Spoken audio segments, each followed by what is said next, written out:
My name is Tijesunimi Adeyemi, and I'm currently a second-year PhD student in Computer and Electrical System Engineering. I'm currently a student researcher in Center for Equitable Artificial Intelligence and Machine Learning System.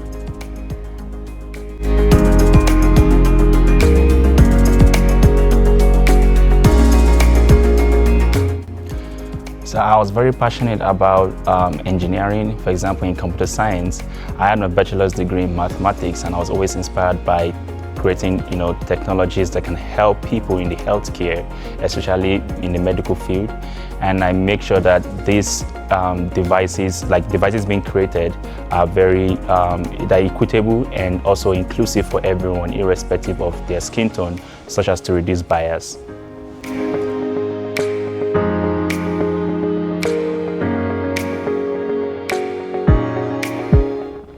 First off, CEAMLS is more about the equitability and also the inclusive aspect for using devices for everyone.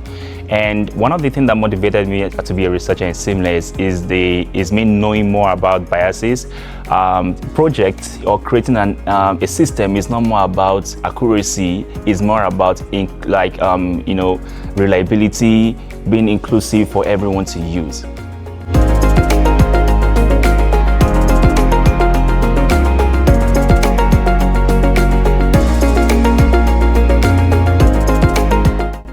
In computer vision, most challenging part is when you're talking about facial recognition. The most thing we are dealing with is skin tone, and we need to make sure that our devices or whatever we're creating is inclusive for everyone, irrespective of your differences in ethnicity. And my goal is to make sure that this is actually can be used for everyone, not just by one ethnicity, but by different ethnicity.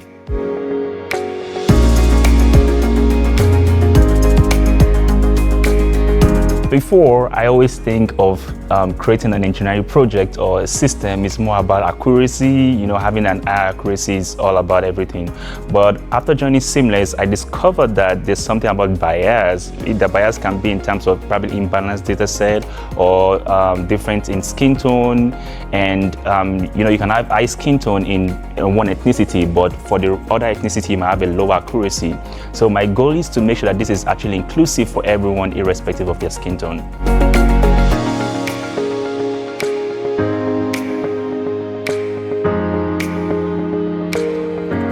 My research is based on heart rate detection using computer vision techniques. I would say there's some things that a human eye can see that actually the computer can see. For example, the blood flow that goes through our body, through the face, through the heart. And I try to pick the changes, subtle color change, that is the change in heart rate from your face. And the human eye can't see this. But using a particular method in computer vision, we can actually extract this color signal. And by extracting a green channel, we can then use fast Fourier transform to compute this, compute the heart rate.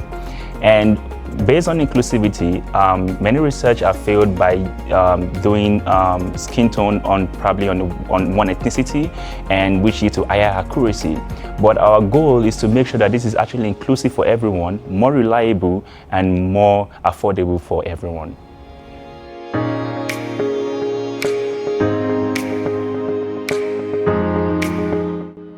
So we have the fake videos everywhere, and in computer vision is a great technique to actually extract subtle color variation like the heart rate.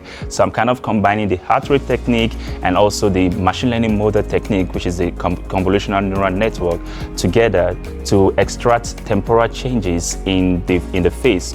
So if you have a deepfake video, the temporal changes that come out from that we take from a deepfake video will of course be different from the one from the original video. So by training this model, we can then detect if this is deepfake or not an original video.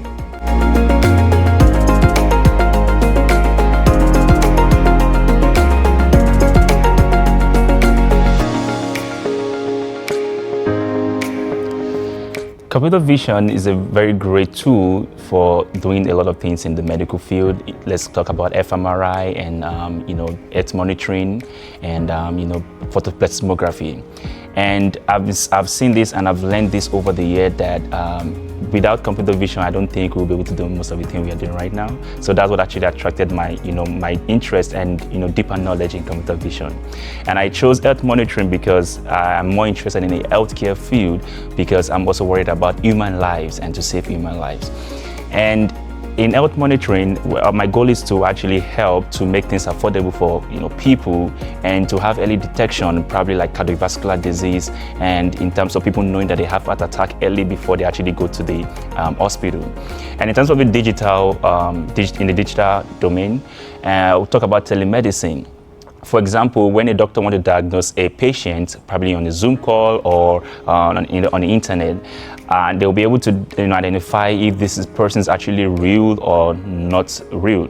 Because when you're extracting heart rate from human, there's a difference in the original person, the different heart rate in the original person, and there's a different heart rate or probably a manipulative heart rate in the deepfake or non-original person or deepfake person.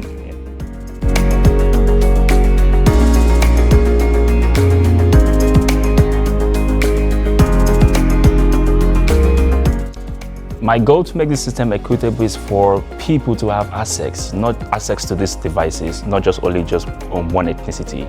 My goal is to allow people around the world to have access to this device or the system, and making sure that it's more accurate in general.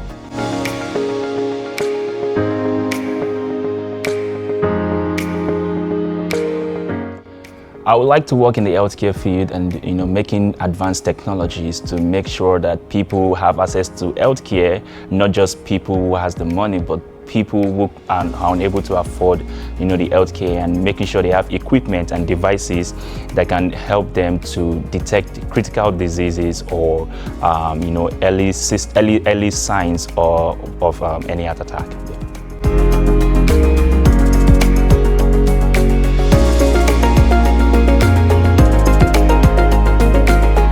Now imagine a world where your phone or your computer can measure your heart rate without requiring any devices like electrocardiogram or pulse oximeter, where early signs of cardiovascular disease or heart attack could be detected early.